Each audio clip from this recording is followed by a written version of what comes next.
We are back.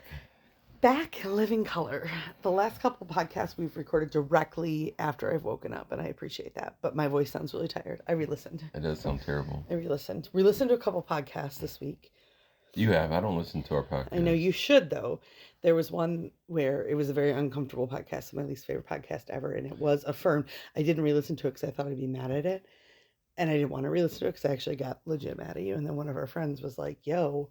I mean, number one fan, not even one of our friends, like, yo, gaslighting, next level, Aaron. Yeah, but I question her judgment, so I take that with a grain of salt. But it made me re-listen, and sure enough, you come off as the crazy person in that episode. It happens, you know. I just like I don't bat 100, you know. No, because sometimes I come off as a crazy person, as you know. Yeah, people are like, let him speak. Right. That does happen. Yeah, so... I've never listened to any of our episodes in the year we've done this, like the full episode. You know what word I think would be our word for this season, this episode, Introspection. This year? Introspection. How did I guess that? I think that if you were to listen, it would provide an introspection for you. You know what? It's like, I don't go and look at the tape, That was a point in time. Yeah. In my life that I recorded it, so I don't need to go back to that. That's why you can't be a good coach, You live and learn. That's why you can't be a good coach. Correct. That's why I don't coach sports. Yeah. No, but some coaches don't, like, if there's, like, a really bad game... There's not a coach that doesn't look at tape. That is the craziest thing. There is. I remember, like, back in some of the old Michigan, like, the Brady Hoke days, they were like, this game was... No, I remember there were some quotes around, like, the game was so bad, like, it doesn't even help us to go look at that tape because we were so bad. I love that you just referenced Brady Hoke, who I think was one of the... I loved him personally, but maybe one of the most tragic coaches. Not Rich Rod. Rich Rod was worse than Brady Hoke. Rich Rod was slimier. Brady Hoke had the whole heart and just no skills. Yeah. Remember when he didn't wear the headset on?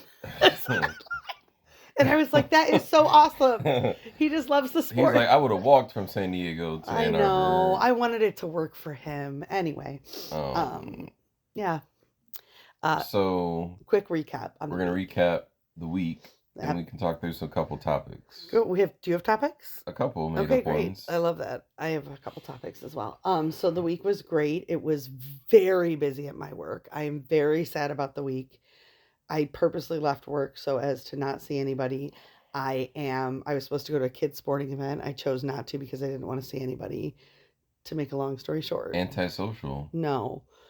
My job is really reliant on a lot of different things, including... Everyone's job is reliant on things. Introducing students to Jesus. And every time students want to make a step towards Jesus, it's literally the best thing for me. It's like, that's my job success. And so this week, there's been a lot of indications that my job is still going really well. Like, we did a survey that went really well and things like that. Probably the biggest indication is we have a youth leadership team for our campus ministry program. And the first year, I think 30 kids applied. Last year, we had 60 kids apply. This year, we had 90 kids apply. And we had 83 of those kids interviewed to get on the team.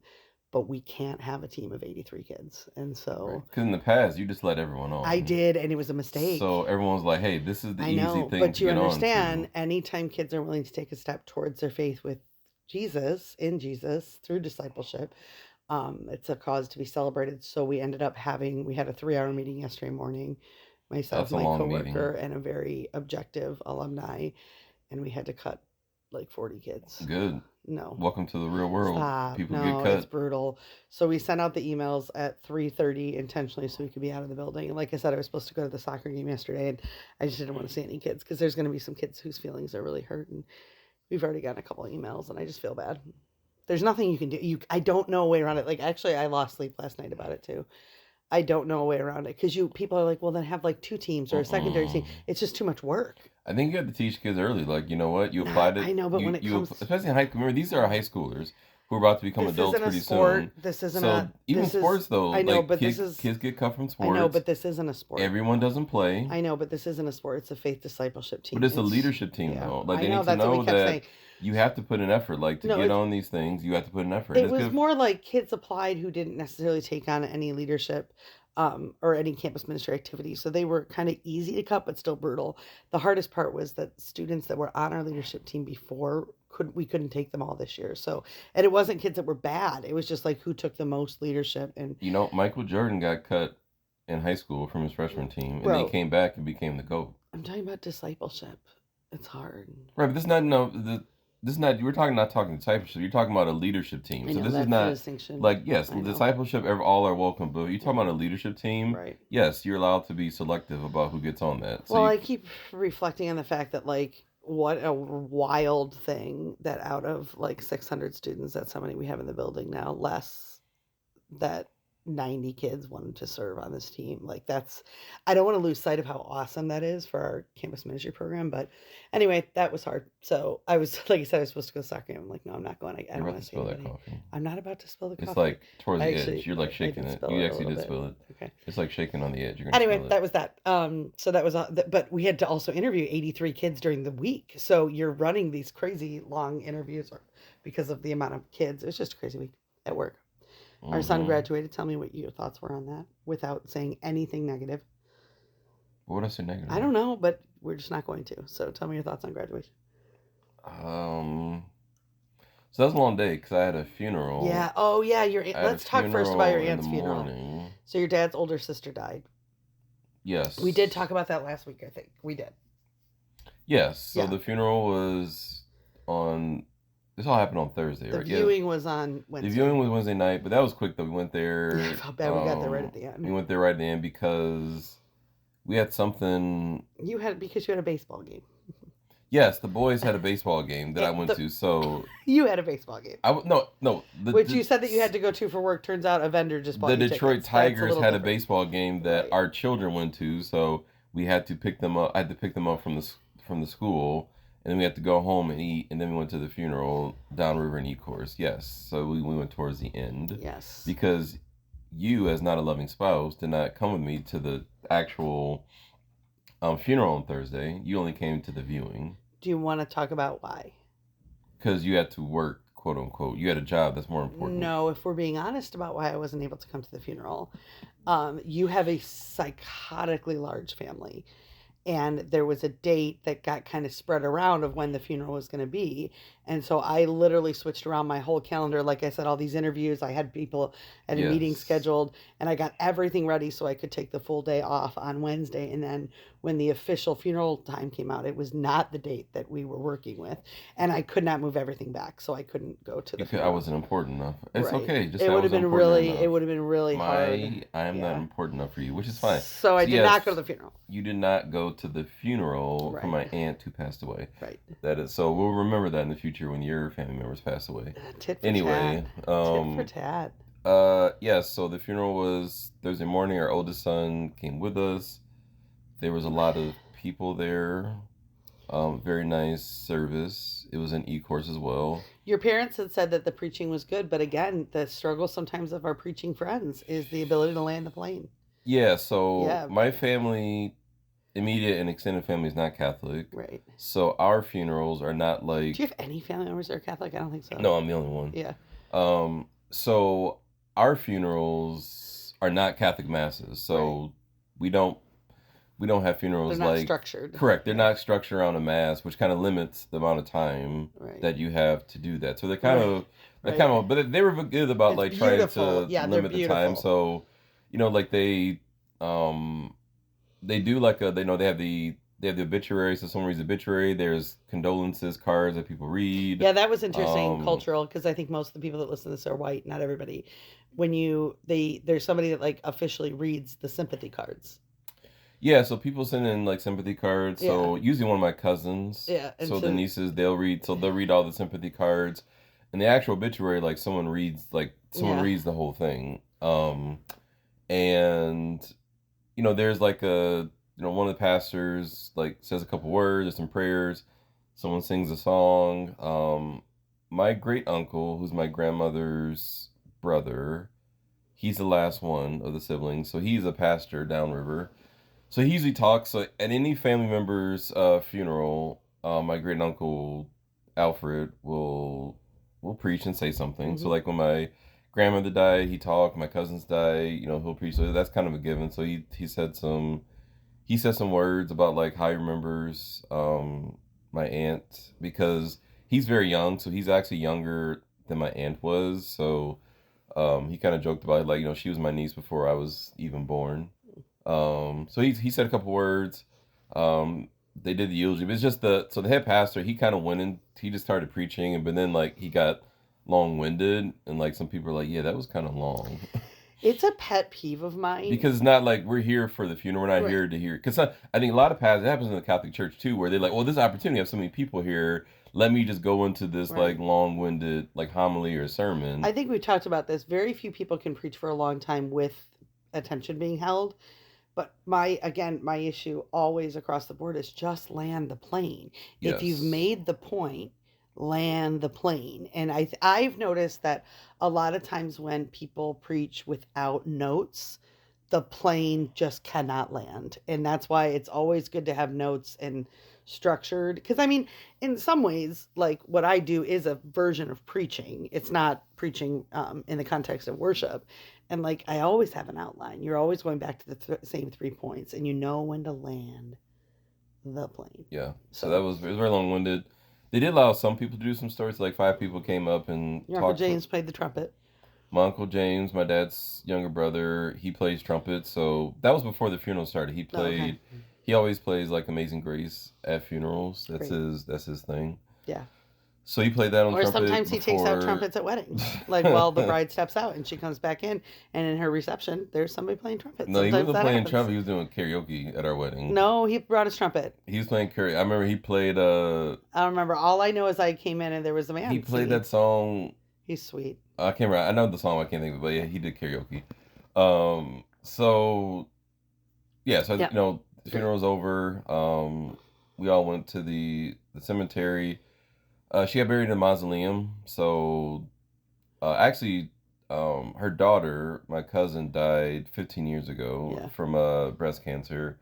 So I sent you a picture. So actually, her daughter is right above her. So the mausoleum, her daughter is there, and then she got put in the mausoleum. I just think that's so beautiful. Right below her daughter. I think that's so beautiful. The reunification of folks in eternity is really beautiful, and a symbol like that to show that. That's well, it's interesting because I don't know many folks who got put in mausoleums. So actually, I'm not a fan. I watched a movie once. So we watched it happen. Little. So like they. No. So they scared the crap out of me. I was a pallbearer. Any more than getting buried underground? Yeah, no. I watched a movie where the mausoleum came to life when I was very little. Like people came out of the things. I'm telling you, I'm terrified. How is that worse when people come out of the ground? The ground is worse because it's dirt. I am terrified of mausoleums. Terrified. Yeah, so we were pallbearers. If you never. Would we ever go anywhere near a mausoleum as a family? That. Never. Explain that. Terrified. It's just this image that I have when I was very little. Is it because they just break out versus coming out of the ground? Yeah, and it was like, it's so, and like people were like trapped and trying to get out. Not at all, but it's not happening. I thought you like logical. No, it would never happen. Yeah, because they put, like, we're pallbearers. It's funny because... You just slide it into the wall, the coffin? No, she was way up higher. Oh. We had to lift it. So this wasn't a light casket. It was a heavy casket. Because you were a pallbearer. Yeah. There were 6 of us, and it wasn't light. So we had to lift it onto the thing, and they crank it up to the top. They push it in. They put the door on it, and then bam.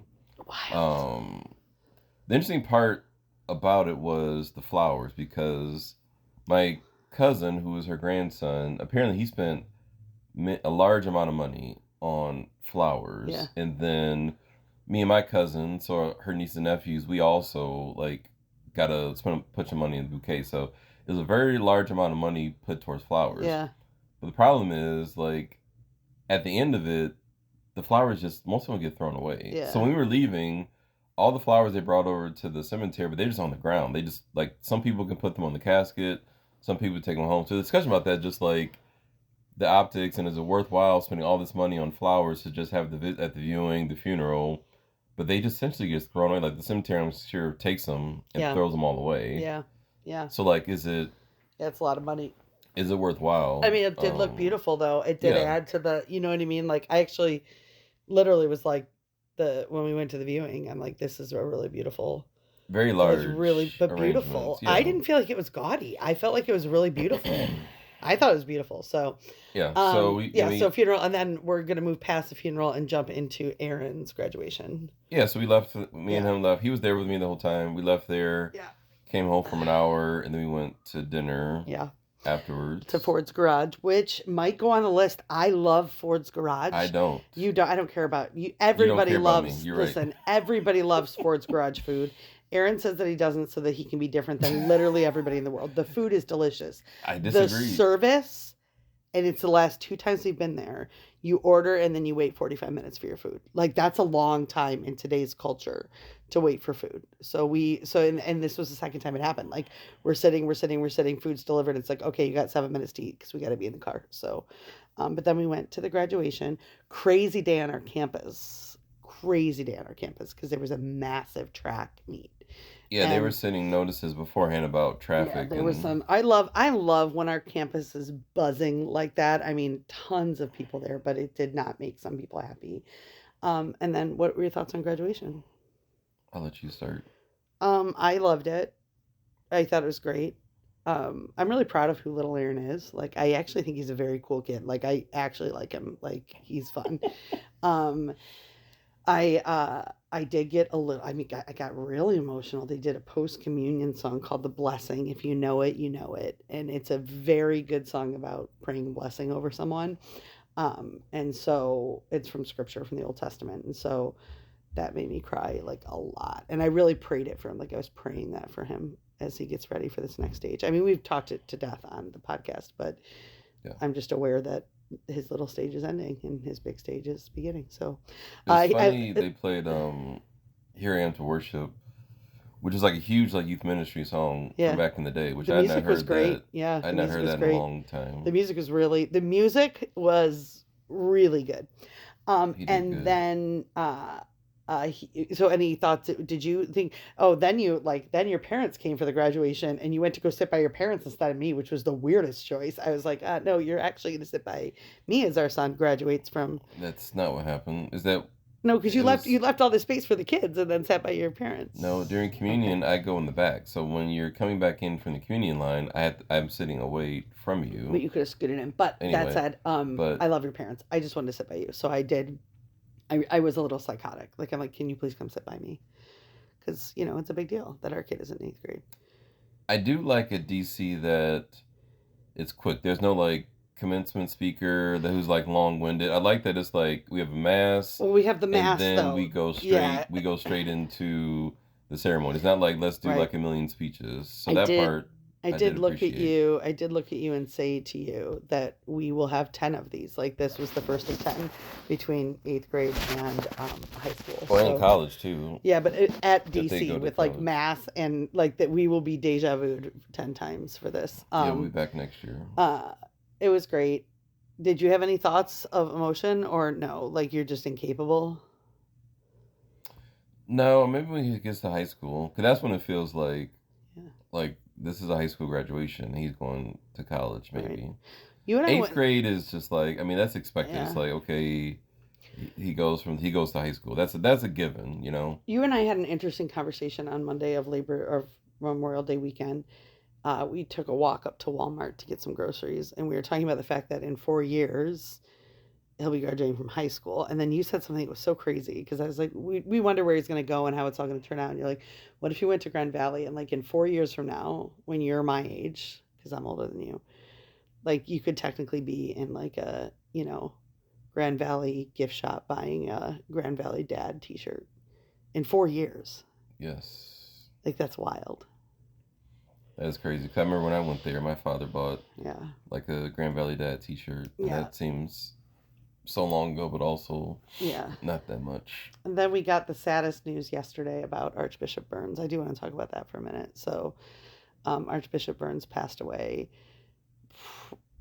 I just loved him. And it allowed me to think back on a time in my life that was really special when I was really involved in ministry. He came to my parents' house once. Did I tell you this? Yeah, when he was Father Mike. Right, for St. Patrick's Day. So we knew him before he was a bishop, and I remember the morning that his bishopness that the announcement came out that he was going to be a bishop. I happened to be at the seminary and I was leaving and he was coming in as I was coming out and I was like, hey, Father Mike. And I'm like, I was like, I actually don't know what to call you anymore. He's like, Father Mike's fine. And then it did switch though, and I started to call him Bishop Burns, but like he was special to me. More so probably than you, but like I only met him a couple times. He would send us cards every Christmas. Like he loved getting our Christmas card. Yeah. It was kind of cool. I may have referenced this on the podcast. I think you still don't understand the depth of this for me, but we did a really big thing in the Archdiocese of Detroit called a synod, And from the Synod came a document called Unleash the Gospel, which is a really important text, I think, for the church in America. Like, not even being weird, it's used all over the place. And at the time when conversations first started happening for the Synod, I was single. I was like really available. I might have known you, but I was really available. And I was texting or messaging with a friend on Facebook yesterday, whose name is John Laginus. And I remembered that myself and John Laginus, and I think there was one more person, sat with Archbishop Burns, like in the seminary at the very beginning stages of this planning. And like, we decided that we would, like, these are the movements that we should have. It was like the Encounter Grow Witness thing. Like, we did the initial brainstorming for the Synod, just a very small group of us. And then Archbishop Burns asked me to be in charge of one thing. So that was the other thing I remembered yesterday. Sometimes I wondered if I had remembered it wrong, but he did. And I was invited to be a part of a significant part of leadership in the Archdiocese of Detroit. Yeah, there was groups. So you I was going to be the head of one. And then I had to like contact all these people. And so I was looking yesterday at all my emails and like me sending out these emails to like major players now in catechesis and evangelization, being like, hey, would you be on this committee that I'm leading up? And like, and I loved it and it was good. And then I found out I was pregnant with Malia. And I remember the Archbishop called and I said to him, I just don't have the time to do this. And that's when I backed out of what I would say is like a professional path for myself. And I don't regret it. Like, I don't even like the level of leadership I have right now in my current job. I have no capacity for leadership whilst also being a mom. But there's like two different little paths there for me, I think. And I stepped out of one. And it was very sad. When I hung up the phone with Archbishop Burns after telling him I could no longer be involved, like, I cried a lot. You may want to describe to the listeners who may not know why you referred to him as Archbishop and what he was Archbishop of. Sure. So he was an auxiliary bishop of Detroit. And then Pope Francis literally called him and sent him to Guam as the Archbishop. That is a little tricky to talk about right now because it was a very hard assignment for him. He was placed in an archdiocese that had massive scandal, massive lawsuits, and jumped right into that. And he was chosen intentionally for that. And while he was there, his health deteriorated significantly, but nobody really knew because he was in Guam. Yeah. Basically by himself with one other priest who knew him. So in a very short amount of time, this guy was like a marathon runner, you know. It's a very hard life in the church for leadership. And so in a very short amount of time being in Guam, I think people would say like the emotional toll of trying to carry a diocese that you are not a native of, that is in deep pain, I think escalated his health crisis. And so it's sad. I'm sad. I'm mad and sad about that. Like, he could have been, and then he came back. So he was at Guam, he was assigned there. And then he came back. But he came back and nobody saw him except he'd be out very rarely. I think, I don't want to speak on things I don't know, but he was pretty sick. And so he would just come out occasionally. But like, we were like, oh my gosh, he'll be the Archbishop one day. Like, he'll be a cardinal one day. Like, he was not, anybody that knew him was like. He was a CC grad. Right. Oh, it's so sad. I forgot that. So it's just a bummer because his life was cut short by, I think, the pressures of the church. It's hard. Yeah. So I'm sad about it. Yeah, a lot of death, man. You think he was related to my family with with that's what you said. Is he my family's relative? He's related to me somehow. He did have he was very special. So we'll see. I'm sure we'll go to his viewing and funeral because he was very special to me. So that we found out that last night. So yeah, sad. Anyway, next topic. We bought a game. So that was Thursday. No. And we already went to Thursday. He announced yesterday. We bought a game. Called Stop It. Spot It. Spot It. Spot It. Guys, this game is like $7 and it's amazing. And you're really good at it. So if you need a game for your family, buy Spot It. That's new information in our family. It's like 1,000 times better than Risk because the game takes all of like 3 minutes. 3 minutes. Maybe. There's 3 minutes. There's no strategy. Right. The rules are easy. Right. Everyone can play. Yes. Which is my kind of game. That is your Not kind of like game. Risk, which you guys haven't played in months. You guys gave, No, you got guys it. had No, the you risk got it. phase. We'll play Risk. No, we'll play Risk this summer. You had your face. No, honey, I'm under no impression. In order to play I know. Risk, It's you gotta it's a whole afternoon. exactly. You gotta clear the calendar. Like We this should is put not Risk. a. You got to put it on your calendar. We're We'll gonna play it this Risk summer. in the We'll play it summer. this summer. Yeah, You gotta it's put it not. on the That calendar. is not a game you can decide to play. Like, so yeah, we have spotted, which is good.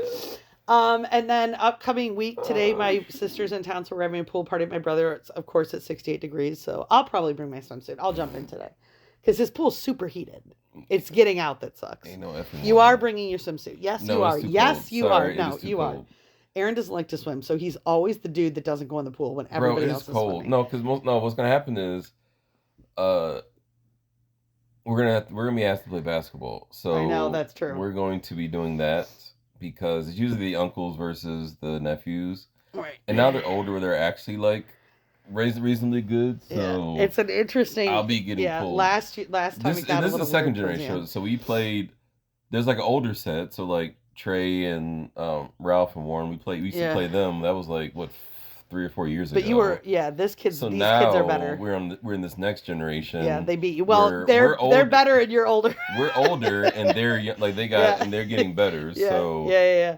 They're we looking will- forward to it. Yeah, so we have to do that rematch. I'm excited to watch it. It'll be fun. And they get excited. I love watching and they get pumped up, and we're like, oh man, I hope I he have doesn't one hurt. brother that does not understand his level of competitiveness though. So when it comes to the kids, he like always triggers the kids and like thinks that they're like being wildly disrespectful. So last time, I don't even mind sharing this. Last time the guys played, like little Aaron, who does run his mouth. I actually can't stand how little Aaron runs his mouth. I don't think he doesn't understand that it doesn't come across as like funny. It comes across as really like rude.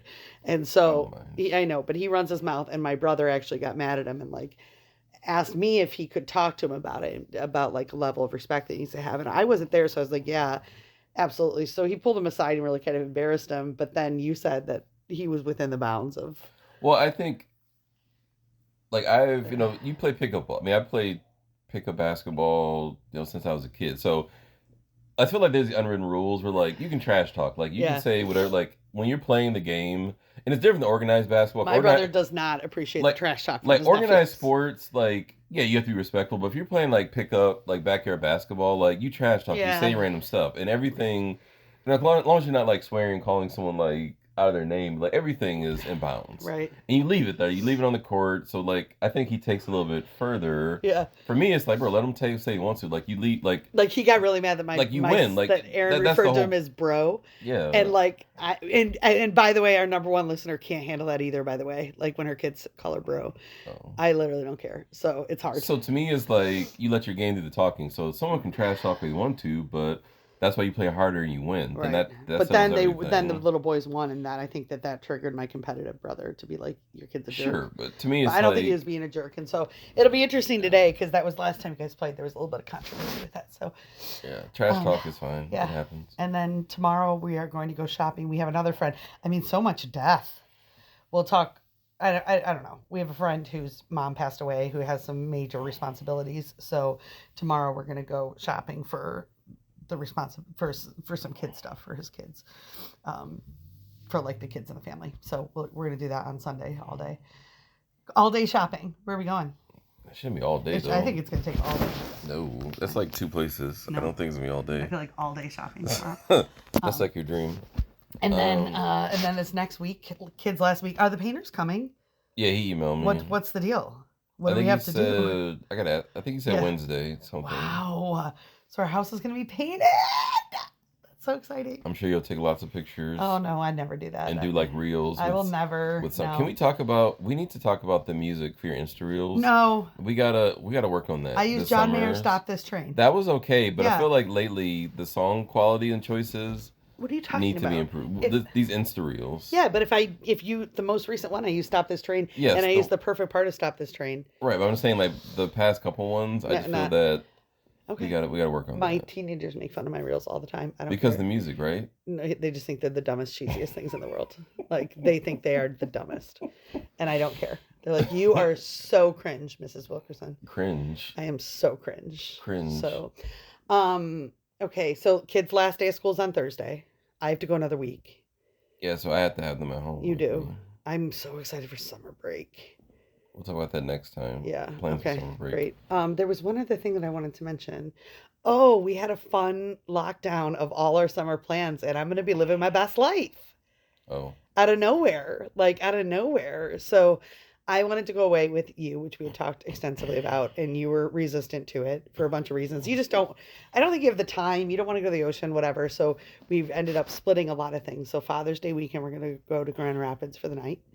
And I'm going to plan a Grand Rapids extravaganza for you. That's your coming home. Like that's your place. Right? that's where I went to college. Right. So it means a lot to you. It's been, when was the last time we were up there as a family? I feel like it has been a minute. 2 or 3 years. Yeah, it's been a minute. Couple of years. Maybe before COVID or during COVID. No, I think we went once or twice during COVID. Okay.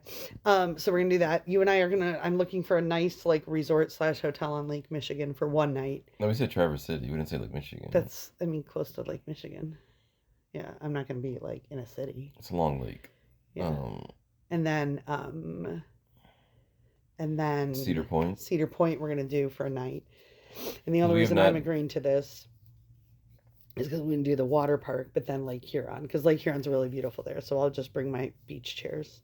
Because we've never, as a family, gone to Cedar Point. No, the kids haven't gone, but Aaron loved it, little Aaron, and so. Because that was part of growing up. We went to Cedar Point all the time. But you got to book all these things. We're like behind the 8 ball. I mean, behind. I'm sure they'll have like Cedar Point doesn't sell out. Okay, and then it's always open. And then we have our very fancy cruise, which I'm deeply looking forward to. So That's summer's going to like be great. 2 months away. Yeah, and I have a lot of like lesson planning to do and things like that. But I feel like I got a good grasp on it before I go into the summer. It'd be easy. You do it the day before school starts. Well, I will tell you, I met with a mentor this week about teaching, and she has a great, like, she taught theology. She has a great kind of philosophy that makes it easy. And she also said, and I appreciated this because God bless it, as we've talked about, teachers feel like this job is a really impossible job for anybody to stand into. So I've heard many teachers have said to me, I just don't know how you're going to do this. I just don't think you know what you're getting into. And really, I don't think intentionally try to like snap my confidence in this, but definitely that's the result of everybody being like, I don't know if you're going to like this. I think you're going to, and so this is somebody that knows me quite well. And again, I really love her. And she's like, you're going to kill it in the classroom. And she's like, the hardest part for a lot of people is lesson planning, creativity. And she's like, you've done it for 20 years. She's like, you know how to draw everything. And it made me feel confident. And that was nice because there's another friend of mine, the Steph, who's also wildly confident. And so it's just good when you have all these teachers being like, I don't know if you can do this. Well, I don't know. I think we've talked about don't this do before. that. I'm talking about in general. I'm saying that, but we talk in general then, I'm just saying. I'm not talking about that. I'm talking about even before you start working in DC. I just think that certain professions kind of carry this chip of like, we have the hardest profession and no one understands what we do and all these things. Right. And yes, I would say teachers have a very hard job. Every job is challenging, which is why it's a job. Like it's very challenging. However, there are many benefits and perks. Like, so some people have very, very difficult jobs, but they get paid a large amount to make up for that difficulty.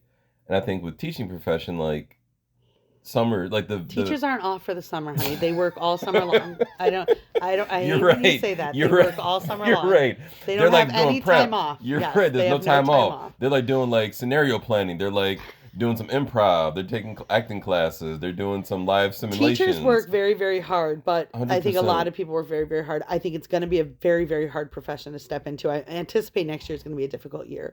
I also think there's really fun things about it, and I can't wait. And every time I say that I can't wait to like be in the class, like teaching, people are like, oh, I don't know. Like it seems like everybody hates their job, so we'll see.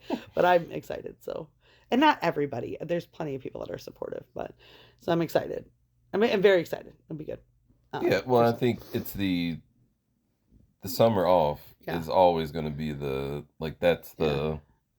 because even if you're working a half day every summer lesson planning, you still are home in your pajamas. 9 weeks. It's great. I love it. Yeah, I'm so thankful God led me into a school. It's so good. So, yeah. Any other things you want to discuss about this upcoming week? Before we go into other topics? No, or topics. Like, yeah, what do you want to discuss? You said you had topics, right? I only wanted to talk about Spot It, and I already did. That was my topic. Spot it, zap it, flip it. The month of Mary is officially over today. Yes. This is the last day of the month of So Mary. hard. So now I have to wait another 12 months. That is a hard part for you. Now you I have to know. wait a whole another I know. year I know. until 2026. You don't think about that. You don't think about how hard that is for me. So you get a lot in a short period of time, but then you're off. Do you feel like you properly celebrated the month of Mary? I would not say that this year. I feel like I did good. You did great for Mother's Day and my birthday, but it wasn't like you were like celebrating. But in betwixt, I feel like you did get things. I feel like a little bit. I don't know. I feel like maybe not. So. But the month of Mary comes to a close it today. Is concluding, yes. Unfortunately. And our friend Mike's birthday is today. Michael Chamberlain's birthday is today, which we should text him. Well, if we have DC listeners, today's Michael's birthday, so you should also reach out to him since he works at Divine Child, Church of the Divine Child. 45 Club, so yeah. Oh, 45. I know. Can you imagine? That's ridiculous. I know, it's ridiculous. That's not how you say that word. Ridiculous is not how you say that word. Ridiculous? Yes, thank you. It's I not apologize. Ridiculous. Yes. No, so the month of Mary's over, so we're about to go into the month of June. I mean, was that your topic? Is that all you wanted to talk about? Was the month of Mary being over? I had one, but I can't remember it. Oh, that's so sad. So that's so sad. That's great. Are we going to have any guests on our podcast this summer? I think we talked about it. I wonder if Gina or Mary would be on our podcast. Chris Gowell wants to. We can have him on. Chris, maybe we'll have you over the patio. That'd be fun. Maybe we just have to work the logistics of it. Maybe we would have like a listener gathering and then maybe do like some smaller interviews. You already suggested like a listener gathering. I don't know about that. Honey, I feel like you're overblowing what this podcast is. Bro, I don't think you understand. We have like 3 listeners. Follower count. I think we're at like 70. No. I think in Spotify we're in like 70. No, really? Correct. Wow, so this is engaging, enthralling material for people. So maybe we'll have a few select listeners during sometime in the summer. We should probably have a topic then. What do you want to talk about today? Because we have to have topics then if we have 70 people listening. You can't just riff. Well, you put a lot of things are in the vault, so we're going to have to resurrect certain topics. Well, we definitely need to talk about finances from the vault. Because, no, I'm not bringing it out of the vault. We have to talk about finances again. We've teased talking about some of the meanest things we've ever said to each other. You're waiting to say that. Let's do that. You're waiting to bring that up. We have like 8 minutes. Can we please? Let's just start with yours. Yeah, I think it's just... That is still... There's one thing. We'll talk about this legendary moment in our marriage. We can say that. No. Let's talk about... Moment. Yeah. Yes. Yeah. I feel like this is the worst thing. Before we dive into it, we need to know that this is brought up all the time in our family, like, lore. I don't think our kids know. I hope not. And I don't... We have not shared this with our kids. No. They don't know about this. So the listeners will hear about this first. So... Here's what everybody needs to remember. I like that you have to give it proper context. You have to frame this. Everyone needs to remember something. I was either pregnant, postpartum, pregnant, or postpartum for 6.5 straight years. And I think it is fair to say, as we were getting to know each other as like roommates, like as we were getting to know each other as people that lived together. And so I think it would be fair to say that in the first few years of our marriage, it was a bit tumultuous. Like it was. I mean, there was never an option of like, we're not going to make it, I don't think. But we would get in some hardcore fights as we learned each other, right? That's fair to say, like as we learned each other. And one of the ways that I used to fight that I think you have to say I don't do anymore at all, is I would think of the meanest things to say or the most triggering things to say as like a response to feeling angry or frustrated. So like my thing is, and I remember you saying to me, I know you're laughing. I'm just setting it up, guys, before you judge me. I will say, I remember you saying to me once, and since you said it to me, it really has shifted. And I need you to admit that before I share what I say. Okay. I remember you saying to me once, when we fight, you actually try to hurt me. I never try to hurt you when we fight. You said that to me. And I was like, that is a really good insight. Right. Like that I actually try to hurt you. I don't think there's... Very rarely, you've gotten a little worse at it, but like, especially in the first few minutes, you've like taken on my characteristics. In the first few years of our marriage, you would never try to hurt me in a fight, even if we were fighting. You were never trying to like zing me.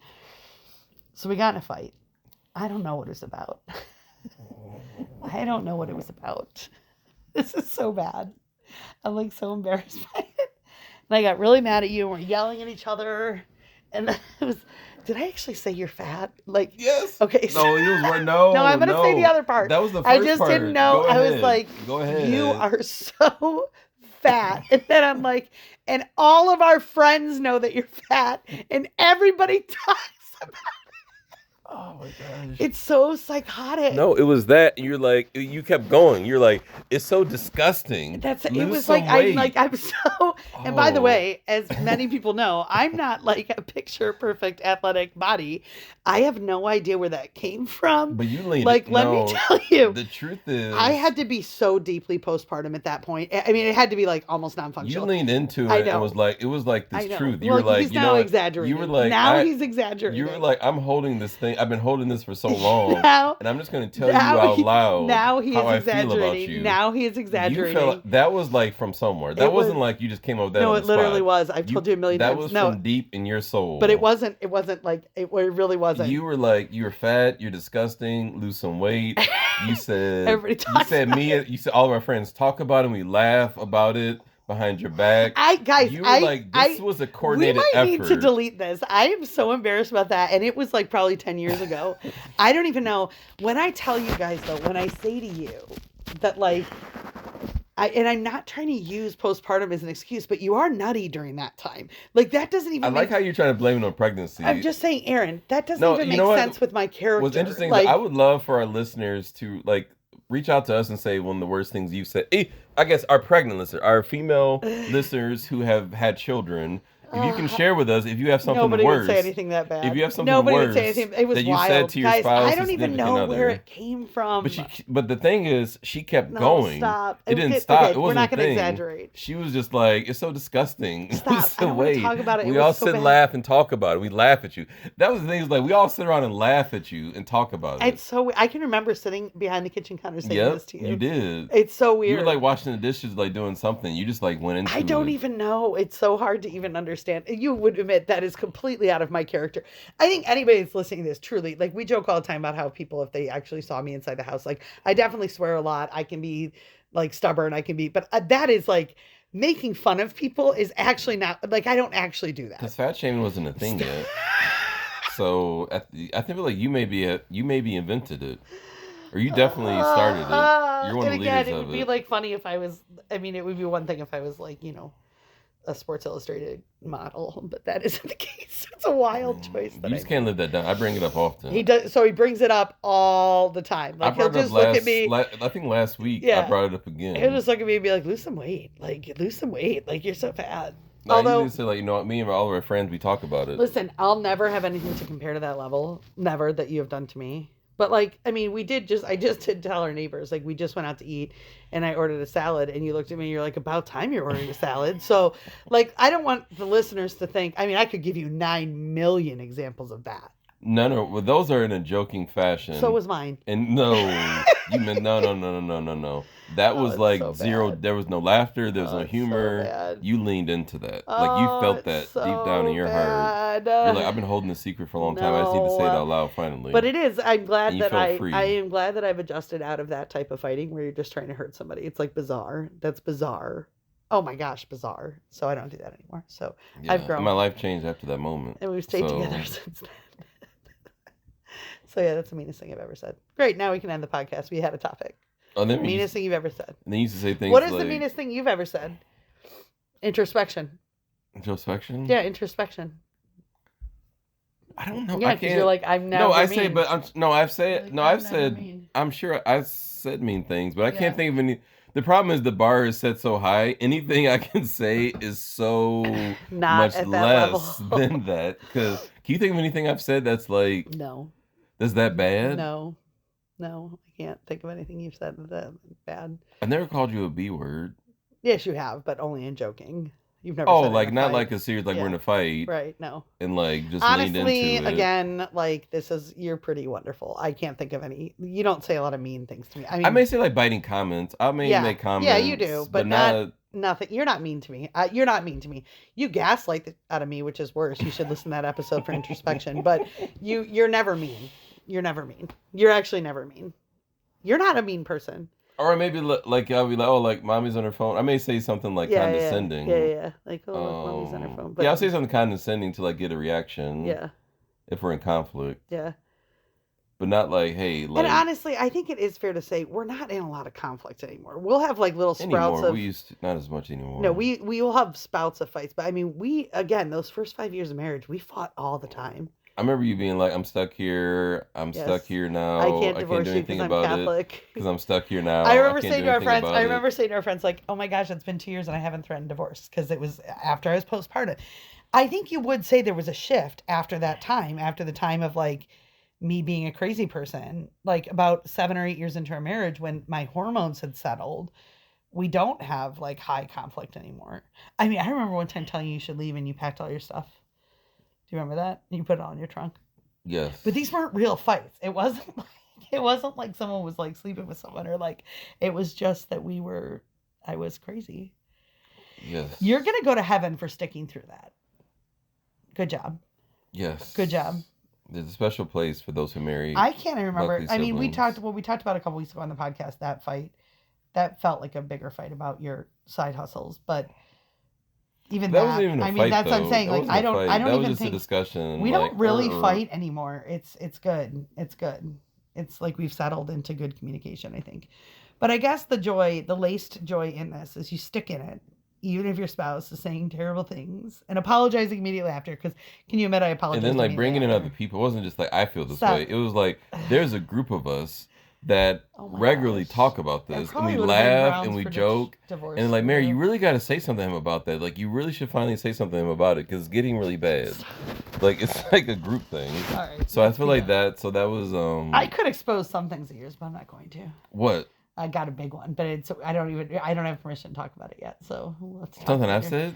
Not something you said, something you did in the first few years of our marriage. We'll go there later. It wasn't like infidelity or anything like that. I didn't cheat. But we've been through it.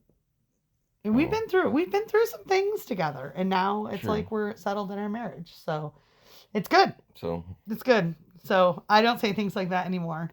yeah, I'm probably gonna nothing get that bad. canceled. I mean, what the heck? How are you canceled for that? Because it's really mean. That's like the meanest thing someone can say. But luckily you didn't do it at DC, so you can't get in trouble. Right, it's true. So That's true. It was before that. Pre-conversion. All right, TTYL. Have a great week. Until next time. Yep, bye.